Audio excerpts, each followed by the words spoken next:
yang suka betul sholat pakai celana cingkrang itu. Celana cingkrang, saya jadi bingung. Orang sekarang sholat pakai celana cingkrang, baju kaos oblong, persis kayak orang-orangan sawah. Saya tanya dia, Mas, kata saya, sampean pakai celana cingkrang, pakai baju kaos sholat, ini ngikut siapa? Ini sunnah Nabi, inilah pakaian Nabi. Enggak, sampean coba merem matanya, bayangkan, benarkan Nabi seperti sampean dulu pakaiannya? Nggak mungkin kan Nabi begitu pakaiannya. Nabi itu Pak sirwal. Sirwal itu daleman. Di luarnya ada komis, kemeja panjang, kita nyebutnya gamis. Atau ada izar, ada sarungnya. Sirwal itu daleman, bukan untuk pakaian keluar sehari-hari. Ini penting sekali untuk kita pahami, Bapak Ibu. Jadi jangan ikut-ikutan.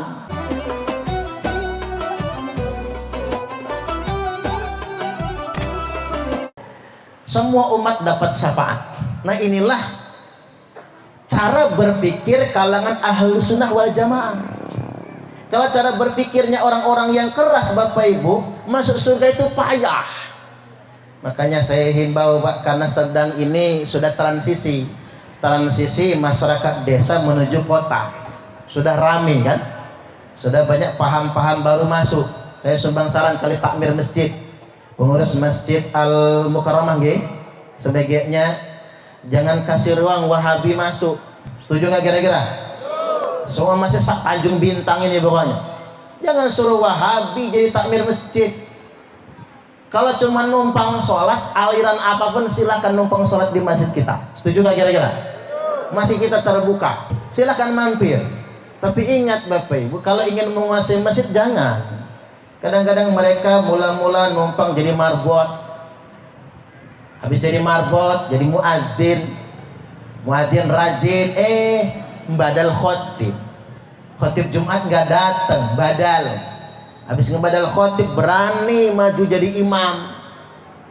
Habis biasa jadi imam nanti pendaftar jadi takmir masjid.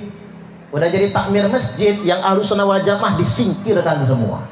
Hati-hati Bapak Ibu. Loh, mengapa saya mengatakan begini? Indonesia ini ahlus sunnah wal jamaah. Wahabi itu jangankan banyak, dikitnya aja nyelelek. Kemarin itu yang marah-marah gara-gara ada rebanaan di hadrah nang masjid. Yang marah-marah itu, Pak, di mana itu? Boyolali atau di mana itu? Satu aja dia nyelelek, satu aja berani ngebengak-bengak, berani membentak-bentak. Gimana kalau banyak?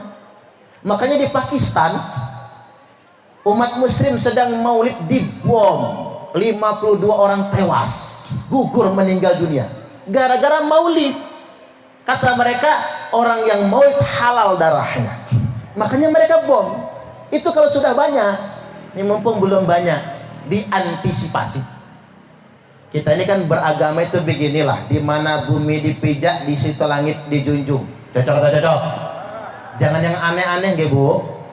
Aliran yang aneh-aneh orang umum ya. Orang umum ini jangan ikut-ikutan. Ada orang beragama tapi ngajarin nggak sholat, ya jangan ikut-ikutan. Itu kan udah umum yang kayak gitu. Aliran apa yang macam begitu? Apalagi nggak sesuai dengan apa yang diamalkan di lingkungan.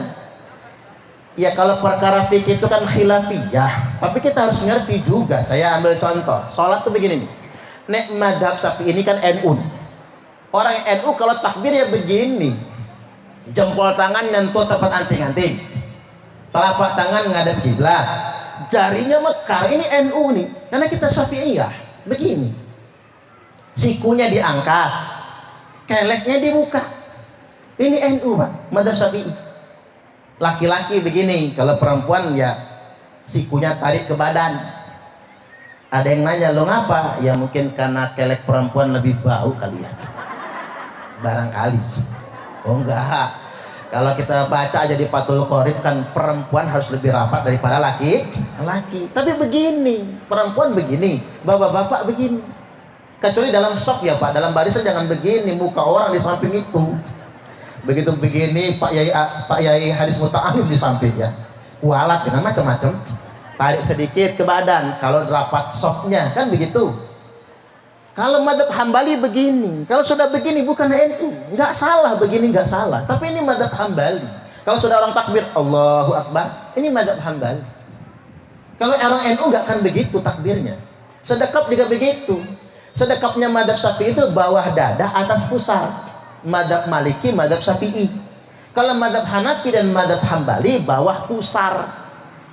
Nah, kalau bawah pusar itu mazhab Hanafi, mazhab Hambali, bawah dada di atas pusar itu mazhab Syafi'i dan mazhab Maliki. Yang saya bingung yang di dada. Itu mazhab siapa yang begini nih? Pernah lihat yang begitu kan? Yang saya bingung, Pak, itu ngajinya ketemu di mana ya? Nang kitab-kitab fikih apapun nggak ketemu yang kayak gitu. Nang hadis-hadis manapun nggak ketemu sedekap yang kayak gitu tuh nggak ketemu. Kalau bawah udal jelas Imam Hanafi, Imam Hambali. Bawah dada atas udal Imam Malik, Imam Syafi'i. Nah, yang di dada Imam Samudra.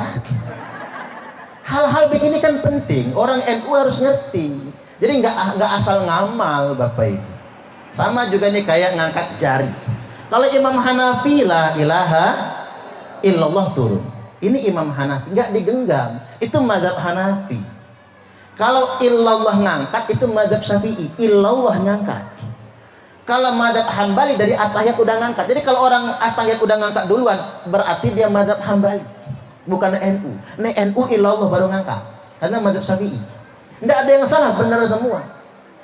Yang agak aneh dikit itu Imam Malik. Mazhab Malikiyah itu diangkat, digerak-gerakkan kanan kiri. Tak, tak. Jadi kalau ada yang begini Imam Malik. Cuman Imam Malik itu kan kanan kiri.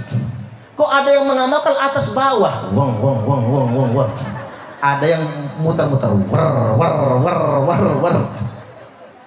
Nah, kadang-kadang begini, iyalah kalau di kota Pak orang maklum macam-macam. Kadang-kadang yang gak enak tuh kampung ujung berung. Jelma leweng cenah. Merantau ke kota dapat yang war itu. Begitu balik dusun, balik kampung Pak, muter-muter begini sama anaknya ditangkap. Dilepas sama bapaknya. Goyang-goyang lagi, tangkap dilepas lagi.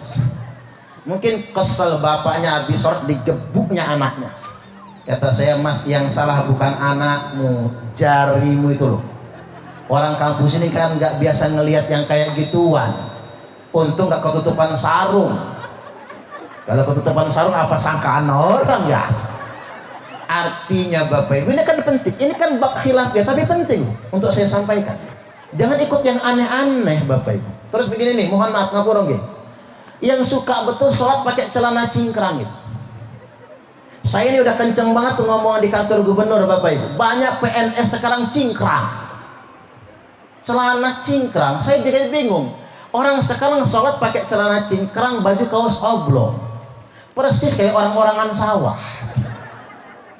Saya tanya dia, Mas, kata saya, sampean pakai celana cingkrang, pakai baju kaos sholat. Ini ngikut siapa? Ini sunnah Nabi. Inilah pakaian Nabi. Enggak. Sampean coba merem matanya. Bayangkan, benarkan Nabi seperti sampean dulu pakaiannya? Nggak mungkin kan Nabi begitu pakaiannya. Nabi itu Pak sirwal. Sirwal itu daleman. Di luarnya ada komis, kemeja panjang, kita nyebutnya gamis. Atau ada izar, ada sarungnya. Sirwal itu daleman, bukan untuk pakaian keluar sehari-hari.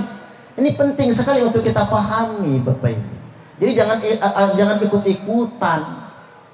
Banyak hal yang diklaim orang seperti benar, pada kenyataannya tidak pas ketika mengamalkannya.